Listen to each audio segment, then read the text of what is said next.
Sir గురుమూర్తి గారు చెప్పండి, ఏదైతే అసెంబ్లీ సెషన్ జరిగిన విధానాన్ని మీరు ఎలా చూస్తారు? మొన్న జరిగినటువంటి అసెంబ్లీ సమావేశాలు చూసినట్టయితే ఈ రాష్ట్రంలో గతంలో పరిపాలించినటువంటి వైసీపీ ప్రభుత్వం, ఆనాడు వాళ్ళు వైసీపీ 5 సంవత్సరాలు పరిపాలన చేస్తే మేము మహా అద్భుతంగా పరిపాలన చేశాము, మాకు 175కు 175 సీట్లు ఎందుకు రాకూడదో, ఎందుకు రావాలి అని చెప్పి ఛాలెంజ్ చేశారు. అంటే ప్రజాస్వామ్య వ్యవస్థలో ప్రతిపక్షమే వద్దనుకుని, ప్రతిపక్షమే ఉండకూడదని కోరుకున్నటువంటి పార్టీ వైసీపీ పార్టీ, వాళ్ళ నాయకుడు జగన్మోహన్ రెడ్డి గారు. కట్ చేస్తే ఎన్నికలు జరిగిన తర్వాత ఈ రాష్ట్రంలో వైసీపీ ప్రభుత్వానికి ప్రతిపక్ష హోదా లేకుండా చేసినటువంటిది తీర్పిచ్చినటువంటి దేవుళ్ళు ఈ రాష్ట్రంలో తెలుగు జాతి, తెలుగు ప్రజానీకం. ఎందుకంటే ఆయన ప్రతిపక్షమే ఉండకూడదనుకుంటే ఆయనకే ప్రతిపక్ష హోదా లేకుండా చేసినటువంటి గొప్ప చరిత్ర కలిగినటువంటి వాళ్ళు తెలుగు ప్రజలు. ఇవాళ అసెంబ్లీ సమావేశాలకి వచ్చి 11 మంది ఉంటే వాళ్ళు వచ్చి కూర్చొని ప్రజల పక్షాన మాట్లాడాల్సినటువంటి జగన్మోహన్ రెడ్డి వాళ్ళ శాసనసభ్యులు అసెంబ్లీ సమావేశాలకు రాకుండా మాకు ప్రతిపక్ష హోదా కావాలని చెప్పి హోదా ఎవరిస్తారు? ప్రజలు ఇచ్చేటువంటిది. అది ప్రజలు ఇచ్చేటువంటి హోదా. ఒకనాడు ఆయనే అసెంబ్లీ సాక్షిగా ముఖ్యమంత్రిగా ఉండగా ఆయన చంద్రబాబు నాయుడు గారు, మీకు నేను కాదు అనుకుంటే ప్రతిపక్ష హోదా కూడా లేకుండా చేస్తానని చెప్పి అసెంబ్లీ సాక్షిగా మాట్లాడాడు. అంటే నోరు ఒకసారి మాట్లాడిన మాటకి నిలకడగా ఉండరు వాళ్ళు. జగన్మోహన్ రెడ్డి మాట తప్పడం మడం తిప్పడం అంటాడు ఉట్టిదే. ఏ రోజు కూడా మాట మీద నిలబడిన వ్యక్తి ఎవరైనా ఉండారంటే జగన్మోహన్ రెడ్డి. ఇవాళ అసెంబ్లీ సమావేశాలు వాళ్ళు రాకపోయినప్పటికీ కూడా బ్రహ్మాండంగా అద్భుతంగా జరుగుతూ ఉన్నాయి ఇక్కడ. ఎందుకంటే కూటమి పార్టీలు ఏవైతే ఉన్నాయో, తెలుగుదేశం కానివ్వండి, జనసేన కానివ్వండి, బీజేపీ కానివ్వండి, ప్రజల సమస్యల్ని ఒక పద్ధతిలో, ఒక క్రమశిక్షణతో అడుగుతూ ఉన్నారు. నిజంగా ప్రతిపక్షం కంటే కూడా బలంగా మాట్లాడుతూ ఉన్నారు. ఇవాళ అనేక అంశాల మీద, ప్రజల సమస్యల మీద పోరాడుతూ ఉన్నారు. కొంతమంది అయితే ప్రతిపక్షం కూడా ఇట్లా అడగలేదేమని అనే విధంగా మాట్లాడుతూ ఉన్నారు అసెంబ్లీలో. కాబట్టి ఇవాళ ప్రతిపక్షం లేని లోటుని అధికార పక్షమే తీరుస్తూ ఉంది. నిన్నే స్పీకర్ గారు చెప్పారు, దొంగల్లాగా వచ్చి అటెండెన్స్ చేసుకుని వెళ్ళిపోతున్నారు. తప్పే ఉందండి. చిన్నప్పుడు పిల్లలు చదువుకుంటాకి వెళ్ళినప్పుడు మాస్టర్ అటెండెన్స్ వేసినాక ఆ గోడలు పెద్దగా, అప్పుడులో పెద్ద మౌలిక వసతులు ఉండే గోడలు దూరి పారిపోతూ ఉండేవాళ్ళు, అటెండెన్స్ పడిపోయేది. అట్లా వీళ్ళు కూడా వాళ్ళ జీతభత్యాల కోసమా, వాళ్ళ పదవిని కాపాడుకోవటం కోసం అసెంబ్లీకి వస్తున్నారు తప్పితే నిజంగా ప్రజలు ఎన్నుకున్నారు, ప్రజల పక్షాన పోరాటం చేయాలి, ప్రజల పక్షాన సంక్షేమం చేయాలి, ప్రజల అభివృద్ధి చేయాలనేటువంటి ఆకాంక్ష లేనటువంటి పార్టీ వైసీపీ పార్టీ. కానీ ఇక్కడ ప్రజల సొమ్ము కదా, అది వాళ్ళు తీసుకునే జీతాలు కూడా ప్రజల సొమ్మే కదా, అన్యాయంగా తీసుకున్నట్టే కదా. అందుకనే కదా స్పీకర్ గారు కోపం వచ్చింది. ప్రజల సొమ్ము తీసుకుంటున్నారు, ప్రజలు కట్టిన పన్నుల డబ్బులు వాడుకుంటా ఉన్నారు కాబట్టి ఆయన అంత మాట మాట్లాడారు. ఎందుకంటే ఇవాళ 5 సంవత్సరాలు, గడిచిన 5 సంవత్సరాలు వైసీపీ ప్రభుత్వం చూసుకున్నట్టయితే వాళ్ళు ఈ రాష్ట్రంతో వ్యాపారం చేసుకున్నారు. ల్యాండు, శాండు, వైను, మైను వ్యాపారం చేసుకుని వెళ్ళిపోయారు అంతే.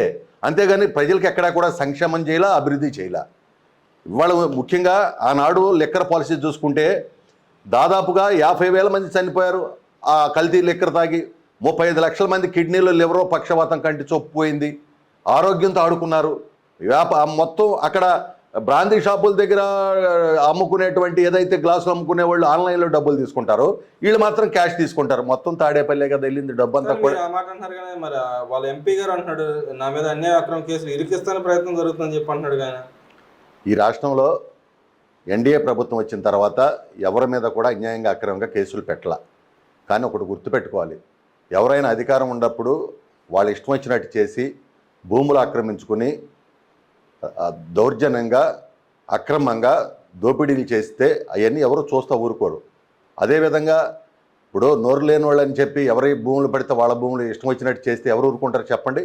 ఈ రాష్ట్రంలో భూములన్నీ కూడా ఎవరు దోపిడీ చేసింది? వైసీపీ ప్రభుత్వం, వైసీపీ నాయకులే కదా. ఈరోజు వాటి మీద యాక్షన్ తీసుకుంటా ఉన్నారు. అదేవిధంగా అన్యాయంగా, అక్రమంగా దాడులు చేసినటువంటి వాళ్ళని ఊరుకుంటారు, ఇవాళ కేసులు పెట్టరా? అదేవిధంగా నోరుందగానని చెప్పి సోషల్ మీడియాలో పోసాన లాంటి దుర్మార్గులు కుటుంబాల గురించి, ఇంట్లో రాజకీయాలు, ఇంట్లో ఉండే మహిళల గురించి నోటికి వచ్చినట్టు మాట్లాడితే ఊరుకుంటారు? ఇవాళ అన్ని చోట్ల కేసులు పెడతారు. ఎందుకంటే ఇవాళ మనకు నోరు ఉంది కదా అని చెప్పి, అధికారం ఉంది కదా అని చెప్పి ఇష్టం వచ్చి మాట్లాడితే ఎవరు కూడా ఊరుకోరు. అది పర్యవసానం ఉంటుంది ఎవరికి కూడా. కానీ బొత్స గారు అంటున్నారు కదా, అసెంబ్లీలో మా నాయకుడు లేడు, మా నాయకుడి గురించి ఎలా మాట్లాడతారు మీరు, మాట్లాడడానికి లేదు, అక్రమాల గురించి వెలికి తీయకూడదు అన్నట్టు మాట్లాడుతున్నాడు. కానీ 5 సంవత్సరాలు మీ నాయకుడే కదా ముఖ్యమంత్రిగా ఉంది. 5 సంవత్సరాలు మీ నాయకుడి ఆధ్వర్యంలోనే కదా అన్నీ జరిగినాయి. ల్యాండ్, శాండ్, వైన్, మైన్ మొత్తం దోపిడీ అంతా జరిగింది మీ నాయకుడి ఆధ్వర్యంలో కదా. మీ నాయకుడు పేరు లేకుండా ఎలా ఉంటుందండి? మీ నాయకుడు పేరు ఎత్తకుండా ఎందుకు ఉంటారు చెప్పండి? ఇవాళ ఏ రంగమైనా తీసుకోండి, ఉపాధి హామీ తీసుకోండి. ఆ రోజు 14-19 మధ్యన 5,000 కోట్ల నిధులు వస్తే దాన్ని దారి మళ్ళీ ఇస్తే 50 మంది చచ్చిపోయారు. ఆ రోజున పెద్ద ఎత్తున సిమెంట్ రోడ్లు వేశారు, సంపత్ తయారీ కేంద్రాలు చేశారు టీడీపీ హయాంలో.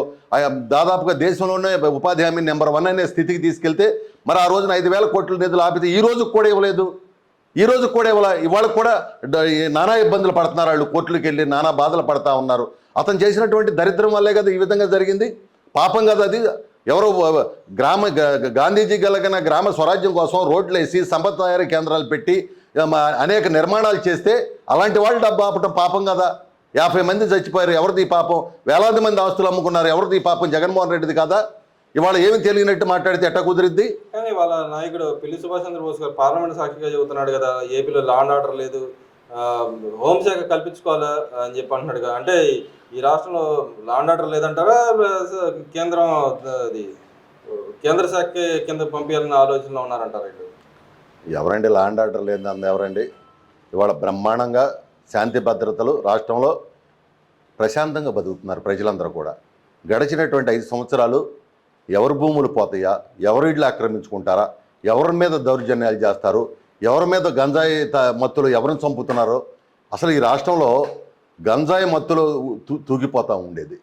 అలాంటిది ఈ రోజున ఎన్డీఏ ప్రభుత్వం వచ్చిన తర్వాత గంజాయిని చాలా పెద్ద ఎత్తున కట్టడి చేసాం. ఇంకా ఉంది, చాలా కట్టడి చేసాం. కొన్ని వేల ఎకరాలను ధ్వంసం చేసాం.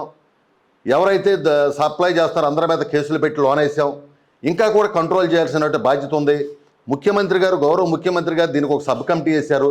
దీన్ని చాలా సీరియస్గా తీసుకుని సబ్ కమిటీ వేసి ప్రతి నెల కూడా రివ్యూ చేస్తూ ఉన్నారు.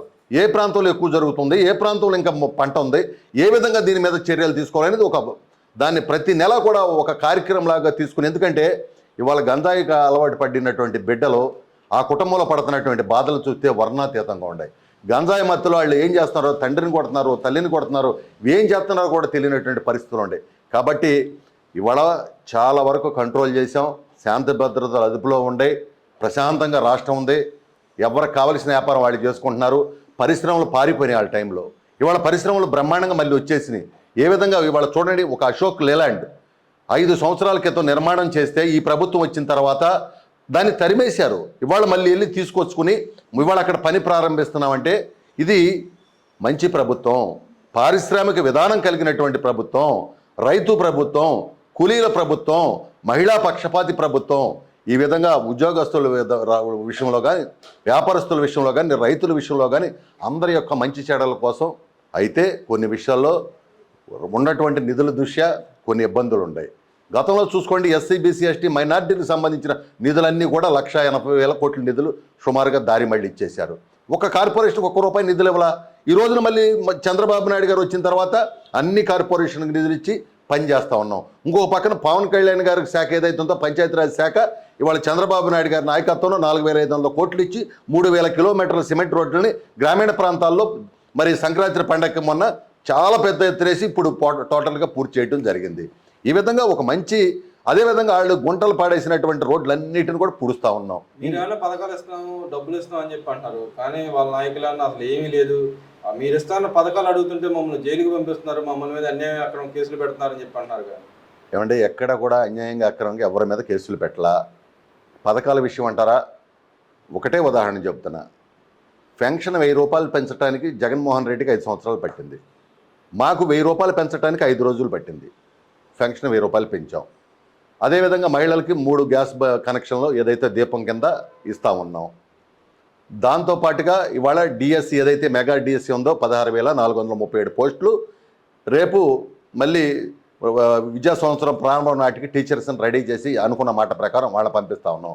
ఇంకొక పక్కన 20 లక్షల ఉద్యోగ కల్పన చేయాలని చెప్పి పెద్ద ఎత్తున పరిశ్రమలు తీసుకొచ్చి ఇప్పటికే 3 లక్షల పైచిలుకు ఉద్యోగాలకు సంబంధించి ఒప్పందాలు చేసుకుని పరిశ్రమలు త్వరితగతిన నిర్మాణం పూర్తి చేసుకుంటూ ఉన్నాయి. ఇంకొక పక్కన ఏదైతే అమ్మకు వందనం కావచ్చు, మరి రైతుకు ఇచ్చేటువంటి రైతు నేస్తం కావచ్చు, ఇవన్నిటి కూడా బడ్జెట్లో నిధులు కేటాయించాం. ఇవాళ రాష్ట్రం సర్వనాశనం చేశారండి. కానీ వాళ్ళు నిధులు కేటాయించలేదు, ఉన్న ఉద్యోగాలు వచ్చే ఉద్యోగాలు దేవుడు ఎరుగు, ఉన్న ఉద్యోగాలు పీకేస్తున్నాం అని చెప్పి అన్నాడు. పొరపాటు అండి. ఇవాళ ఉన్న ఉద్యోగాలు పీకుతున్నాం ఇస్తున్నాం అనేది నిరుద్యోగులకు తెలుసు. ఎందుకంటే చదువుకునేటువంటి వాళ్ళకి ఏ ఉద్యోగాలు ఇవాళ వస్తున్నాయో లేదో ఇవాళ తెలుస్తుంది. ఎందుకంటే ఇవాళ అశోక్ లేలాంటి రావటం వల్ల అక్కడ ఉద్యోగాలు వస్తూ ఉన్నాయి, ఇవాళ ఐటీ కంపెనీలు వస్తూ ఉన్నాయి. వాళ్ళు కనపట్లేదంటారు అవన్నీ. వాళ్ళకి కావాల్సింది వ్యాపారం. వాళ్ళకేంటంటే కనపడదో వినపడదో, వాళ్ళకు నోరు ఉంది, నోటికి ఇష్టం వచ్చినట్టు మాట్లాడతాం తెలుసు. వైసీపీ వాళ్ళకి నాయకులకి ఏంటంటే ఏది కనపడదు వినపడదు. వాళ్ళు పరిశ్రమలు తోలేశారు, సిగ్గు అన్నమాట.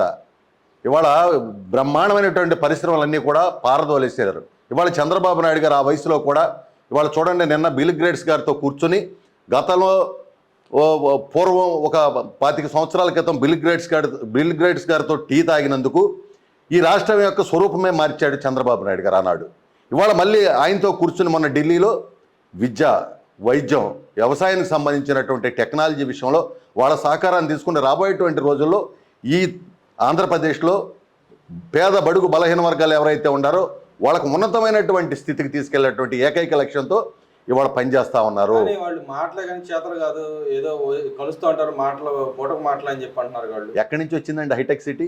ఎక్కడి నుంచి వచ్చిందండి హైటెక్ సిటీలో అన్ని లక్షల మంది ఈ రోజున పిల్లలు వెళ్ళి అక్కడ ఉద్యోగాలు చేస్తున్నారంటే ఎవరి వల్ల వచ్చింది? ఓఆర్ఆర్ ఎక్కడి నుంచి వచ్చింది? తెలంగాణ రాష్ట్రంలో హైదరాబాద్లో. అదేవిధంగా రాజీవ్ గాంధీ ఇంటర్నేషనల్ ఎయిర్పోర్ట్ ఎవరండి భూములు అన్నీ కూడా తీసుకుని ఆ స్థలాన్ని ఐడెంటిఫై చేసిన ఆ రోజున ఎక్కడో తీసుకున్నారు చంద్రబాబు నాయుడు గారు అన్నారు. అదేవిధంగా మెట్రో ఎక్కడి నుంచి వచ్చిందండి? ఈరోజు కూడా ఓఆర్ఆర్ తీస్తూ ఉన్నారు, మెట్రో తీస్తూ ఉన్నారు. ఒక్కటే చంద్రబాబు నాయుడు గారు రాబోయేటువంటి రోజుల్లో ఇవాళ అమరావతిని ఆయన చంపేశాడు, పోలవరాన్ని ముంచేశాడు. ఇవాళ అమరావతిని 41,700 కోట్లతో అమరావతికి దాదాపు 25 కంపెనీలు వెళ్ళి ఇవాళ పనులు మొదలు పెట్టబోతా ఉన్నాయి. నిన్నే తిరుమల కలియుగ దైవం వెంకటేశ్వర స్వామి కళ్యాణోత్సవం బ్రహ్మాండంగా చేసి ఆ పనులకి వాళ్ళ శ్రీకారం చుట్టబోతా ఉన్నారు. కేంద్ర ప్రభుత్వం చెప్పింది అది, ఆ అప్పు అనేది రాజధానికి సంబంధించింది, దీనిలోకి రాదని చాలా క్లియర్ కట్గా చెప్పారు కేంద్రం వాళ్ళు. కాబట్టి వీళ్ళకలాగా అప్పులు తెచ్చి మరి తిరిగి ఆదాయం వచ్చేటువంటి పరిస్థితులు లేకుండా చేశారు కదా. ఇవాళ మీరు కావాలంటే చూడండి, ఇవాళ 41,000 కోట్లతో అమరావతిలో పనులు మొదలవుతున్నాయి, పోలవరంలో పనులు మొదలవుతున్నాయి 1,000 కోట్ల రూపాయలతో. అదేవిధంగా రాష్ట్రంలో రోడ్లు మొదలుపెట్టారు. ఈ విధంగా ఒకేసారి డబ్బులు రావటం వల్ల పన్నుల రూపేణా కానివ్వండి, పెట్రోల్ డీజిల్ వల్ల కానివ్వండి, చిన్న చిన్న వ్యాపారస్తులు కానివ్వండి, బడ్డీ కొట్టు వాళ్ళకి కానివ్వండి, రియల్ ఎస్టేట్ వాళ్ళకి కానివ్వండి, విపరీతమైనటువంటి మనీ ట్రాన్సాక్షన్ వచ్చి సంపద సృష్టి జరిగింది. పేద బడుగు బలహీన వర్గాలు కూడా సంతోషంగా ఉంటారు. ఇవాళ ఇంకొక నెల రోజుల తర్వాత ఈ రాష్ట్రంలో పరిస్థితి ఏవైతే ఉండకూడదో ఒకసారి అమరావతి వెళ్ళి చూస్తే తెలిసిద్ది జనం అందరికి కూడా ఏ విధంగా ఉంటుంది, ఏ విధంగా వ్యాపారం జరుగుతుంది, ఏ విధంగా పనులు జరుగుతున్నాయి, ఏ విధంగా అభివృద్ధి జరుగుతుంది. చూస్తానికి ఉచిత బస్సు ఇస్తే మా వాళ్ళు రాయలసీమ నుంచి వచ్చేవాళ్ళు అని చెప్పి జగన్మోహన్ రెడ్డి గారు వ్యంగ్యంగా మాట్లాడుతున్నాడు కదా. జగన్మోహన్ రెడ్డి అసలు మాట్లాడే అర్హత ఈ రాష్ట్రంలో లేనటువంటి వ్యక్తి ఎవరు ఉన్నారంటే జగన్మోహన్ రెడ్డి. మద్య నిషేధం చేసి నేను పోటీ చేస్తా అన్నాడు. చేశాడా ఈ పాటుగాడు? చేశాడు చెప్పమనండి. మద్య నిషేధం చేసినాకే అన్నాడు. ఏం చేశాడు? సొంత వ్యాపారం చేసుకుని అమ్ముకుని 1,000 మంది ప్రాణాలు తీసి లక్షల మందికి ఆరోగ్యం పాడు చేసి వెళ్ళినటువంటి వ్యక్తి ఇవాళ ఆయన అసలు మాకు ఈ రాష్ట్రంలో అందుకనే కదా ప్రజలు ఇతనికి ప్రతిపక్ష హోదా కూడా లేకుండా చేయడానికి కారణం ఏంటంటే ఇతను మాట్లాడటానికి కూడా అసెంబ్లీకి కూడా పనికిరాడనే చేశారు. ఖచ్చితమైన తీర్పు ఇచ్చారు ప్రజలు అతనికి. ఆయన ఏమనుకున్నాడు? అసలు ప్రతిపక్షం ఉండకూడదు అనుకున్నాడు. నువ్వు అసలు ప్రతిపక్షానికి పనికూడకూడదని ప్రజలు చెప్పారు.